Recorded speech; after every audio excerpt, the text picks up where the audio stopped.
तो भाई लोग पूरा वीडियो को आगे दिखाएंगे, उससे पहले आप लोगों को बता दूं, कल भाई खुशी कक्कर किसी पार्टी में पहुंची थी, वहां पे खेसारी लाल यादव के गाने पे एकदम गर्दा वाला डांस कर दिया है। सबसे पहले आप लोग पूरा वीडियो को देखिए, हाला भइल बा।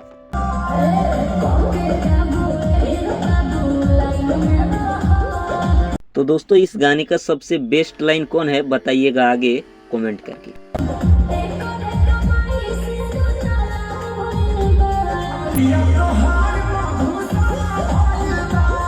तो भाई लोग इस गाने का मुख्य लाइन जो है ना एकदम तगड़ा है, लाजवाब बोल सकते हैं। खुशी कक्कर और खेसारी लाल यादव ने क्या खूब गाया है। आप लोगों को ये लाइन पसंद आता है इस गाने का या नहीं, कमेंट बॉक्स में कमेंट में बता सकते हैं।